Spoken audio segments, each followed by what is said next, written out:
सुंदर होता है मन अति सुंदर।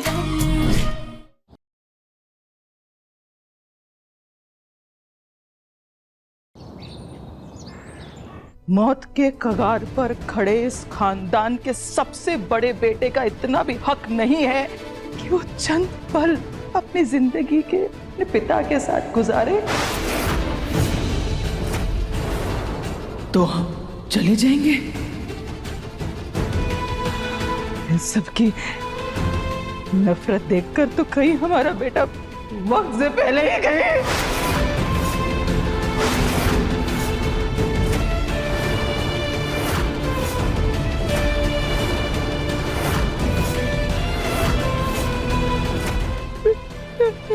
तितली। जी मम्मी जी। पहला वो सामान समेट लो, अभी जाना है हमें, अभी निकलना। चलो ए बेटा उठ जा।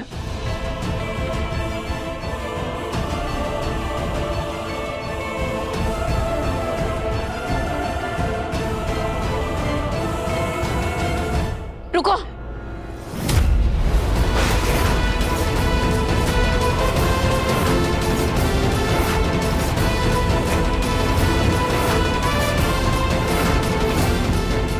वर्षों पहले वक्त अलग था, हालात अलग थे, लेकिन अब बात अलग है बेटा। मैं इतने बड़े पाप का बोझ लेकर जी नहीं पाऊंगी। एक बेटे को उसके बाप के प्यार से वंचित नहीं रख सकती।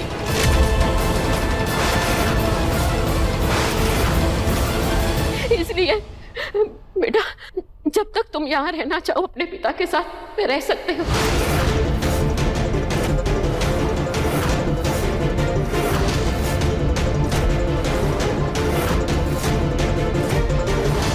और वैसे भी डॉक्टर ने तुम्हें कहीं आने जाने के लिए मना किया बेटा।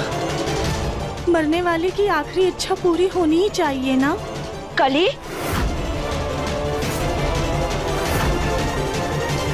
अगर हम यहाँ रुक गए तो आपका दूसरा बेटा चला जाएगा पापा।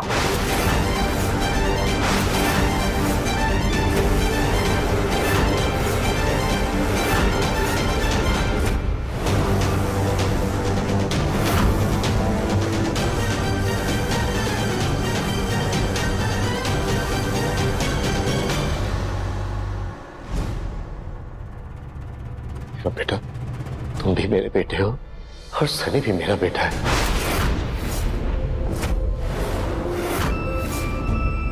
देखो बेटा, मैं इस घर पे कोई तमाशा नहीं चाहता, और बेटा मैं ये भी नहीं चाहता कि तुम इस घर को छोड़कर जाओ। बेटा, ये भी तुम्हारे अपने ही है ना। प्लीज, आप एक पूरा का पूरा परिवार हमारे सामने खड़ा कर दोगे और कहोगे कि ये हमारे अपने हैं, इन्हें अपना लो, सर का ताज बना के इन्हें सर पे बिठा लो, ये नहीं हो पाएगा हमसे। आपका पूरा का पूरा एक दूसरा परिवार है पापा, और ये बात मेरे हलक के नीचे ही नहीं उतर रही।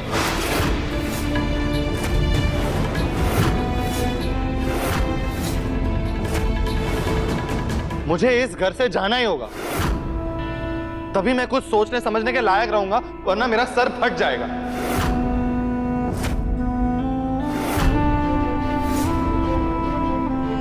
मुझसे नहीं हो पाएगा ये।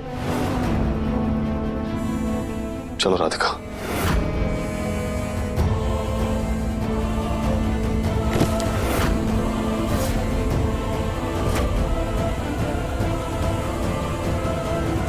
नहीं मुन्ना, रुक जा मुन्ना।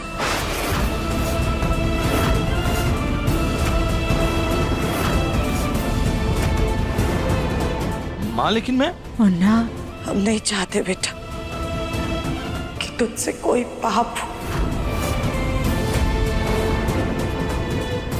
मुन्ना, इस वक्त तेरे पापा को तेरी सबसे ज्यादा जरूरत है।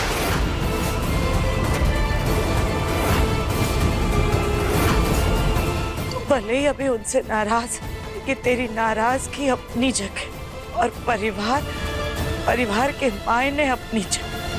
किसी के लिए ना सही बेटा, कम से कम हमारे लिए रुक जा।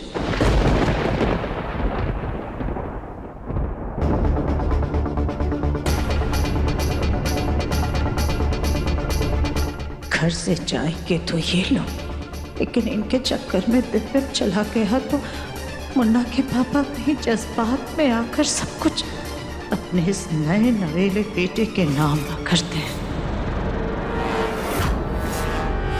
धर्म जी, पापा जी के लिए ना सही लेकिन कम से कम माँ जी के लिए तो रुक जाइए। माना ये लोग हमारा परिवार नहीं है, लेकिन ताई जी, ताऊ जी, गोलू भैया, कली भाभी, गौरी, ये सब तो हमारे अपने हैं ना। इनके लिए रुक जाइए, इनका ख्याल रखने के लिए प्लीज। रुक रहा हूं मैं, लेकिन एक बात याद रखिए, सिर्फ और सिर्फ आपके लिए रुक रहा हूं मां।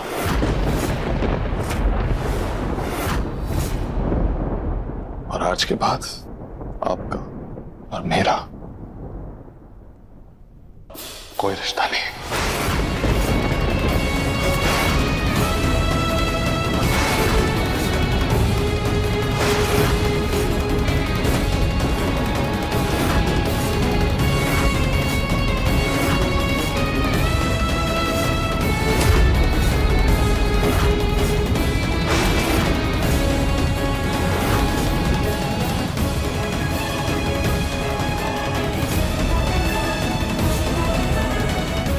खुश रहो।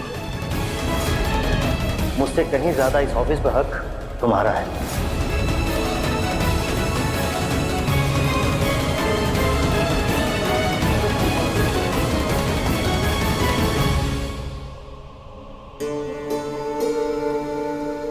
तुमसे कुछ जरूरी बात करनी है, आओ हमारे साथ।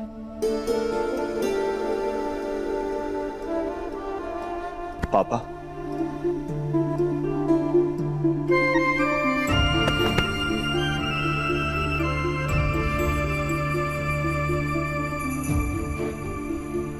थैंक यू पापा। हम बचपन से आपसे इतना दूर रहे, अब लगता है काश ये बीमारी हमें पहले हो गई होती तो हमें अपने पापा का प्यार पहले ही मिल गया होता। नहीं बेटा, ऐसे नहीं कहते। नहीं पापा, अब हम कुछ दिन और चैन से जी पाएंगे।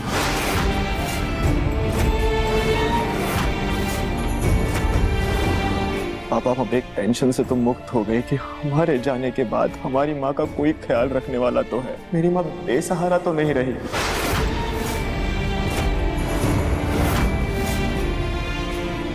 तो कुछ नहीं होगा बेटा।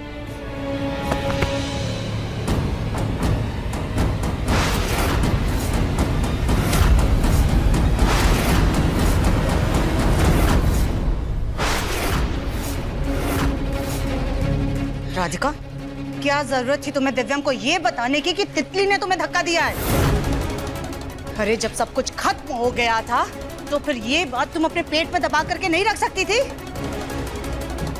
काम का घर पे फिर से इतना बड़ा तमाशा खड़ा करवा दिया तुमने। माँ जी, हम भी दिव्यम जी को ये बात बताना नहीं चाहते थे, लेकिन हमें मजबूरी में बताना पड़ा, उनकी जिद के कारण बताना पड़ा। दिव्यम जी हमारी चोट को लेके परेशान हो रहे थे, बार बार सवाल किए जा रहे। रहने दो राधिका,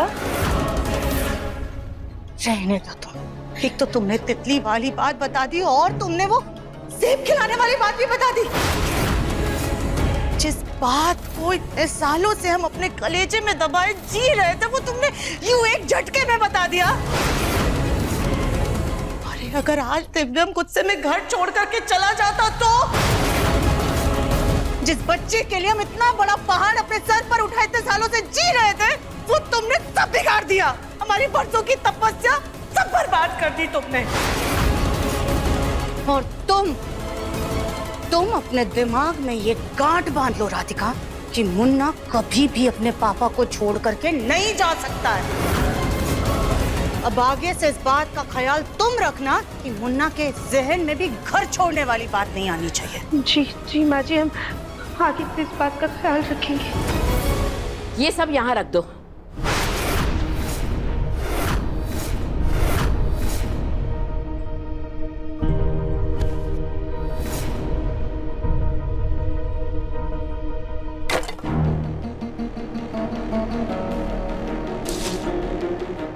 माँ जी, ये सब लकड़ियाँ और उपले किस लिए? ये मैंने होलिका दहन के लिए मंगवाए हैं। जब घर की लकीर मिटी थी तभी मैंने सोच लिया था कि आने वाले त्योहार बड़ी धूमधाम से मनाएंगे। लेकिन आजकल जो घर का माहौल चल रहा है, जो हालात हैं, उसको देखते हुए क्या ही कहे।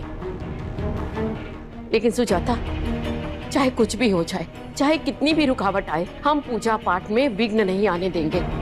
इसलिए तुम लोग होलिका दहन की तैयारियां करो।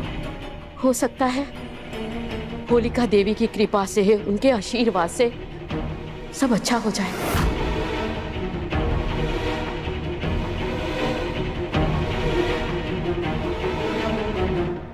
राधिका, दिव्यम इस वक्त बहुत परेशान है। जाओ जाकर के उसका मन बहलाओ, उसे होलिका दहन के बारे में बताओ, और अगर वो मना करे तो उसको मनाना तुम्हारी जिम्मेदारी है।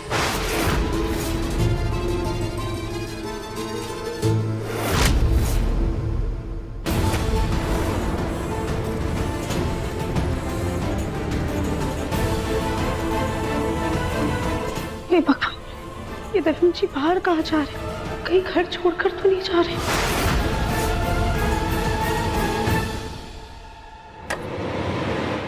दिव्यम जी नहीं नहीं नहीं, आप अभी क्या करें? हम आपको ऐसे घर छोड़कर नहीं जाने देंगे। छोड़िए हेलमेट। राधिका, हेलमेट छोड़ो। नहीं दिव्यम जी, आप ऐसे कैसे घर छोड़ के जा सकते हैं? आप हमें भी छोड़कर जा रहे हैं क्या? हम समझ सकते हैं आपके दिल पे क्या बीत रही है, लेकिन हमें छोड़ के जाना, इस घर को छोड़ के जाना, इस परेशानी का हल नहीं ना। छोड़िए हेलमेट, छोड़िए। हाँ, मैंने कहा हेलमेट छोड़ो। नहीं दिव्यम जी, हम नहीं छोड़ेंगे। आप माँ जी के बारे में तो सोचिए, अगर आप चले जाएंगे तो उन्हें कितना दुख होगा। आप ऐसे घर छोड़ के नहीं जा सकते। छोड़िए।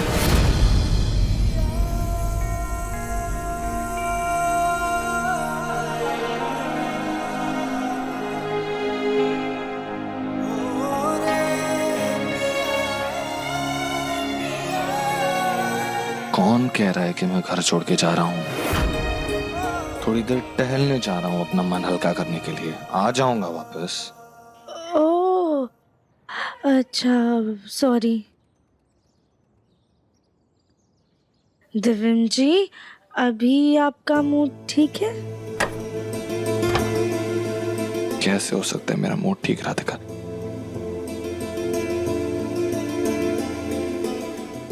जिस पापा को मैं अपना रोल मॉडल मानता था, उन्होंने मेरी पूरी जिंदगी उथल पुथल करके रख दी है। मेरे प्यार को 2 हिस्सों में बांट के रख दिया। कल तक मैं सिर्फ उनका इकलौता बेटा था, और आज मन तो करता है कि उस सनी को और उसकी फैमिली को धक्के मार के घर से निकाल, फिर उसकी बीमारी के बारे में सोच के रुक जाता हूँ। और इसमें उसकी क्या ही गलती है राधिका? ये बड़े ना कभी कभी बच्चों की जिंदगी बर्बाद करके रख देते। ये नहीं सोचते बड़े एक भी बार कि उनकी गलतियों की सजा उनके बच्चों को भुगतनी पड़ती है। हमेशा हमसे कहते रहते कि ये करो, ये मत करो, ये सही है, वो गलत है। लेकिन ये सब बातें जब उन पे लागू होती है तो उन्हें किसी भी चीज की कोई परख ही नहीं। दिव्यम जी, बड़े भी तो इंसान होते हैं ना, उनसे भी गलतियां होती हैं, और गलतियां उम्र से नहीं होती हैं, बल्कि हालातों की वजह से होती हैं। माता पिता हमेशा बच्चों के लिए सही होते हैं, उनमें कोई कमी नहीं होती है। लेकिन दिव्यम जी, दुनिया में ऐसा तो कोई इंसान नहीं है ना जिसमें खामियां ना हो। दुनिया का पता नहीं है राधिका, लेकिन तुम में तो कोई खामियां नहीं। कोई भी मुश्किल हो, कोई भी परेशानी हो, लेकिन तुम सबसे उभरना जानती। मेरा मूड जब भी खराब होता है, मैं जब कभी भी गुस्से में होता हूँ, तुम यूं ठीक कर देती हो। इस पूरी दुनिया में सबसे परफेक्ट वाइफ हो तुम राधिका, और तुम मेरी हो। अब दिव्यम जी, अब आप ऐसी बात कर रहे हैं तो हम भी एक बात कहें। तुमने कभी किसी की सुनी? दिव्यम जी, शाम को ना होलिका दहन है, तो आप उसके लिए प्लीज तैयार हो जाइए। राधिका प्लीज, मुझे कोई त्योहार मनाने का कोई मन नहीं। दिव्यम जी प्लीज ना, अब हमारे लिए तो इतना कर सकते हैं ना, प्लीज। ये जितनी तारीफ कर दी ना मैंने, कुछ ज्यादा ही कर दी है तुम्हारी। इतनी भी तारीफ की हकदार नहीं हो तुम।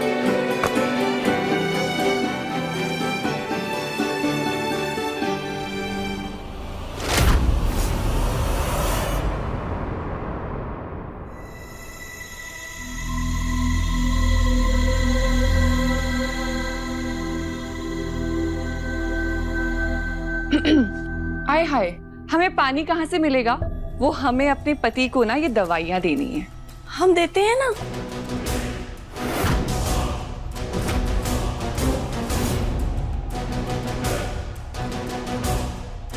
भगवान ने तुम्हें आंखें दी है ना, तो अपनी नजरें घुमा करके देख लो, पानी दिख जाएगा।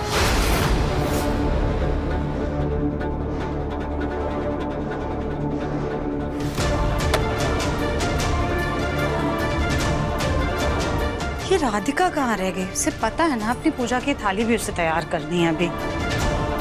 सॉरी सॉरी सॉरी माँ जी, हम आ गए। कहाँ रह गई थी? कितना समय लगा दिया तुमने? तुम्हें पता है ना तुम्हें अपनी पूजा की थाल तैयार करनी है। हाँ घर की रस्में तुमको याद है कि नहीं याद? कि घर की बहू सबसे पहले पूजा की थाल में स्वास्तिक बनाती है, उसके बाद ही उसमें पूजा की सामग्री रखती है। चलो अब जल्दी जल्दी अपनी पूजा की थाल तैयार करो। वो देखो तुम्हारी थाली रखी है और ये सब रोली वगैरह रखी है। जी जी, हम अभी करते हैं।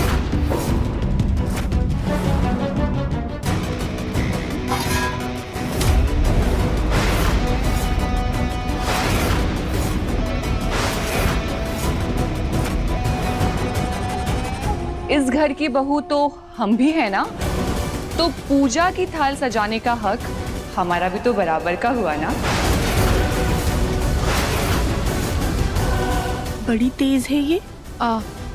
वो देना जरा, ये दो।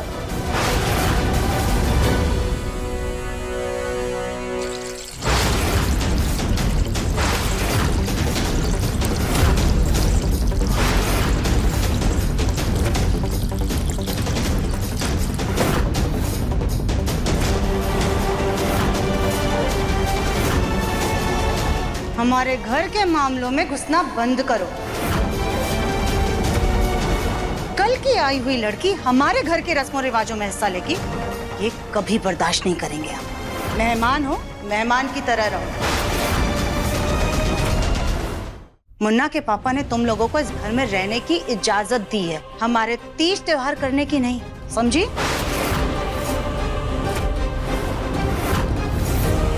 आंटी जी, आप हमें नहीं रोक सकती। रस्मों रिवाज वो तो हम भी करेंगे, वो भी इसी घर में। अब ये थाल ना सही तो दूसरी ही सही, क्योंकि ये तितली रस्म तो करके रहेगी। आखिर हम भी तो बंसल परिवार की बहू है ना, पापा जी की बड़ी बहू।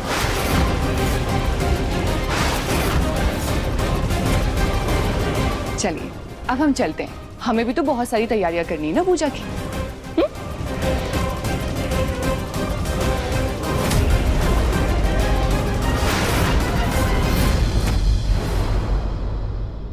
अरे तितली जी तो सनी जी की दवाइयाँ यहीं भूल गई, हम उन्हें देकर आते हैं।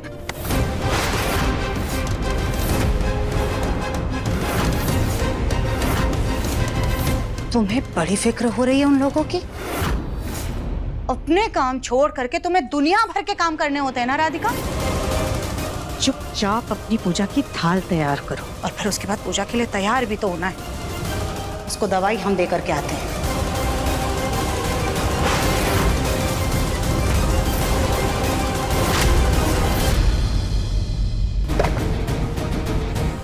ये लो अपने पति की दवाइयाँ, और आइंदा से कभी हमारे घर के मामलों में पड़ी तो हमसे बुरा कोई नहीं होगा।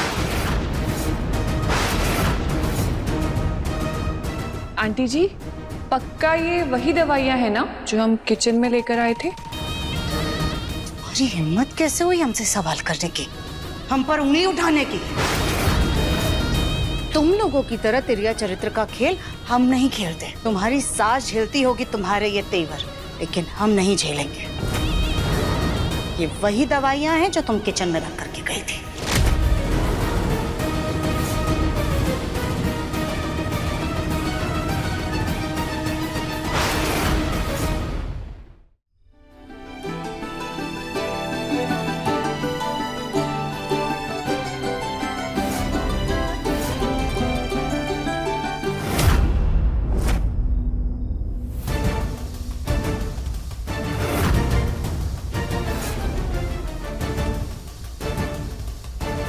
राधिका कली, अपनी थालियों से पूजा की शुरुआत करो। जी दादी।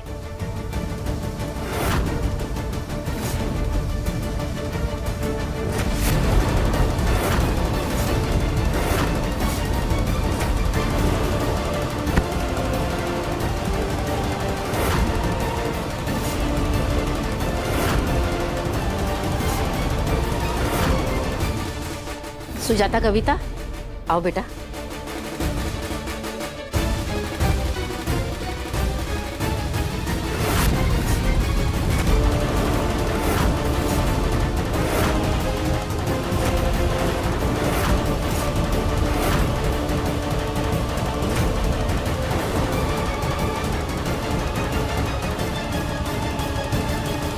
गोलू बेटा, दिव्या बेटा, होलिका को अग्नि प्रज्वलित करके पूजा का शुभारंभ करो। जी ताऊ जी।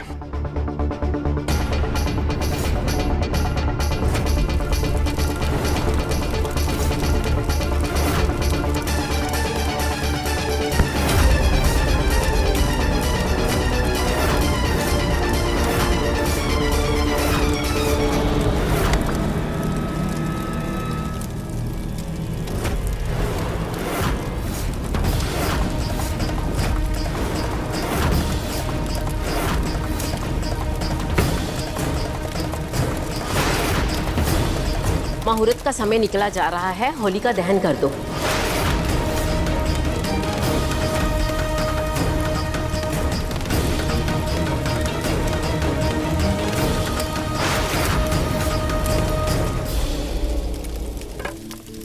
होलिका दहन का हमारे जीवन में बहुत खास महत्व है। होलिका दहन में हमें हमारे बुरी भावनाएं, बुरी नियत, बुरे ख्याल और अपने घमंड को इस अग्नि में जलाकर भस्म कर देना चाहिए और सच्चे सुच्चे मन से आने वाले कल की शुरुआत करनी चाहिए।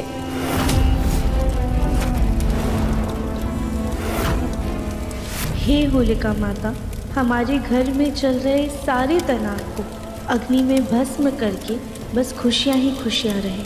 हमारी दिल से यही मनोकामना है। अपने पसंदीदा शो के फुल एपिसोड देखने के लिए अभी डाउनलोड करें दंगल प्ले ऐप।